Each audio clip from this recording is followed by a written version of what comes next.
Democratic Party is in full-blown self-destruction mode.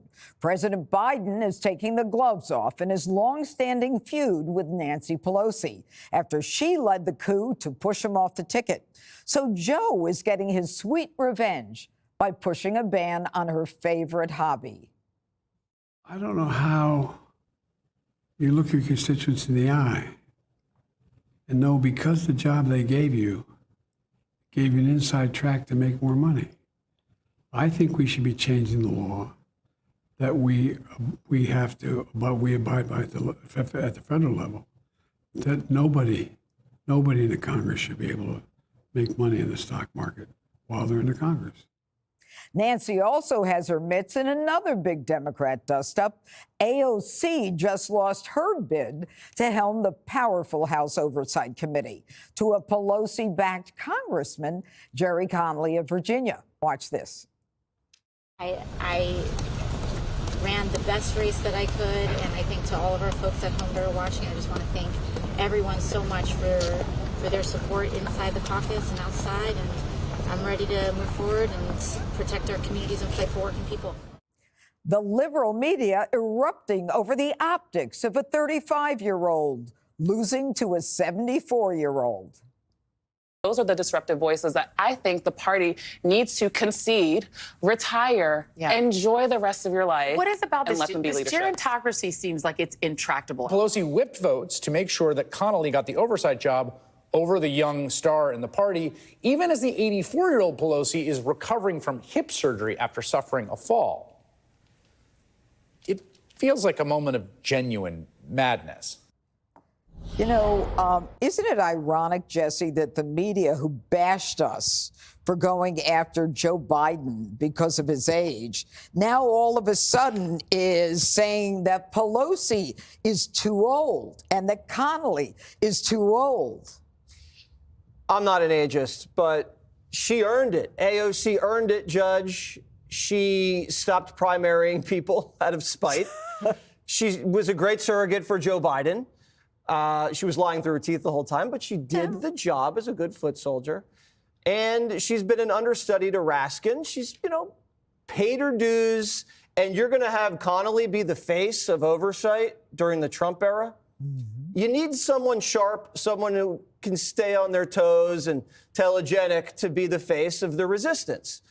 And I would have given it to her. And I don't even know Connolly. I'm sure he's a great guy, but whatever. Joe Biden has not even called Nancy after she cracked her hip open. They haven't spoken since the coup. You'd think Joe would have gotten on the phone, hey, Nance, I'm sorry about your hip. Hope you feel better. Instead, he doesn't call her. He calls her a crook. Basically says, we're going to tie your hands so you can't get rich with Paulie P with your pillow talk anymore. But the most ironic thing is you can't have a job where you can profit from your service. Mm-hmm. Really, Joe? Right. Because that's exactly what his family did. You know what's amazing about this, Dana, is that Joe Biden has been in Washington for a half a century. And all of a sudden, he's worried about people like Pelosi having the inside track. The truth is that this is purely personal. This is his trying to take Pelosi down. And, maybe she deserves it. I mean, she's got stocks, 65% return on her stocks. Yeah, I mean, hello. Can we call your team a financial advisor? Yeah, my team's not at 65%. So Pelosi, this is interesting because she even defended the Hunter Biden pardon. Yep. When she was asked last week or the week before, do you support that? And she said, I support my president, yes. So that is pretty interesting to me. She's saying, Joe, I'm trying to have an olive branch here, and that is not happening. In 2011 or 2012, Congress did pass a bipartisan bill to deal with the Stock Act thing. And so in some ways it feels like Joe Biden is basically just decided to stomp on our head and rub his heel on our head. I do think it's interesting to watch Joe Biden's last days in office because he's doing very, very little, doing everything very, very safe. He's never once had to answer yet about the Hunter pardon. He went to Delaware yesterday. Yesterday was Tuesday. Christmas is next Tuesday. And you probably won't hear from him. But I just don't think he's going to be doing much at all. So anything that he's doing is very intentional. So he wanted to say that about Nancy Pelosi. It was about his legacy. He knew he wasn't going to get asked about the Hunter Biden pardon. On AOC, I think Nancy Pelosi got this one exactly right, read the room. She might have earned it. She is not ready. She's got to find her strong voice before she can be the head of oversight. Does she have a weak voice in the now? Trump era? Yes. Up talking is not going to work. You know, Jessica, I think part of this Nancy Pelosi thing is about AOC partnering up, I think it was in 2023 with Matt Gaetz to get a Stock Act passed. And so Pelosi wouldn't want AOC in that position. And Pelosi can control Connolly because she whipped the votes for him. AOC was willing to go along with Matt Gaetz to stop this corruption that's going on in Congress. Well, there's definitely a clear move to protect the old guard, right, of the Democratic Party, even if people like Clyburn and Pelosi are being pushed out of their top seats and allowing quote unquote successors, they're still around giving interviews constantly and wielding a tremendous amount of power. And to her mind, Connolly has earned it over those years. He's 74, 75 years old. He's put in a lot of time there. He's a very competent and very good legislator. But for people who are on the other side of this, who think that it is time for someone like an AOC as the head of a powerful committee, they are looking at the results of the 2024 election and saying we have to do something different, right? We have been losing key constituencies in this. It wasn't like we were taking a flyer saying like, oh, let's hope and dream that we'll get, new people in our coalition that we shouldn't have had before. We lost working class voters, which is the core Democratic base. And AOC, if you watched her at the DNC, which we all did, gave one of the best speeches of that entire conference. And she was the one who nailed that tone. She's the one who can talk about going from being a bartender to being in Congress.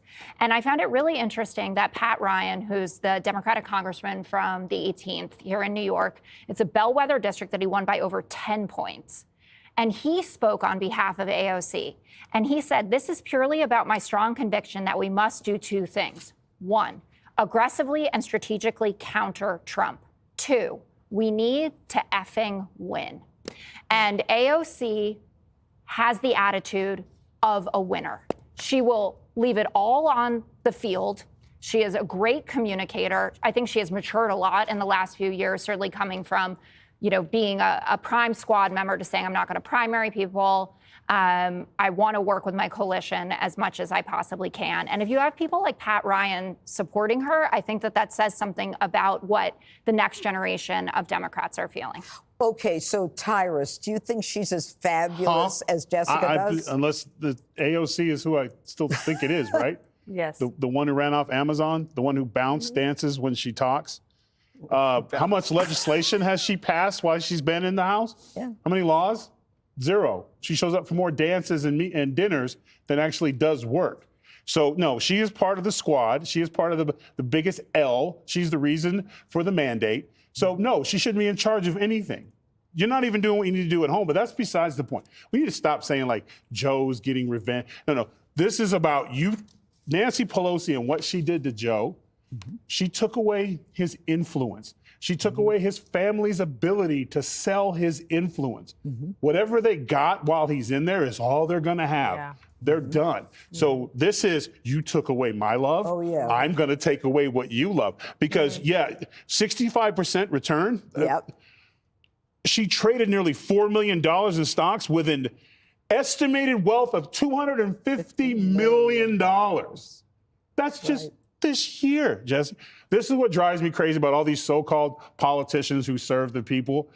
They all become millionaires. Even the socialist Bernie got 3 mansions. So, he's speaking it now. Where you been for 50 years, Joe? Like, they all do this.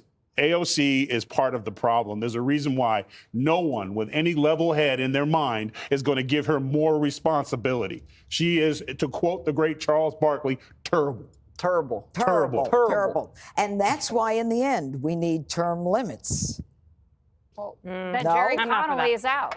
Okay. I'm fine with it. Yeah. Oh, Mitch, all of them. Get them all out. Click here to subscribe to the Fox News YouTube page to catch our hottest interviews and most compelling analysis. You won't get it anywhere else.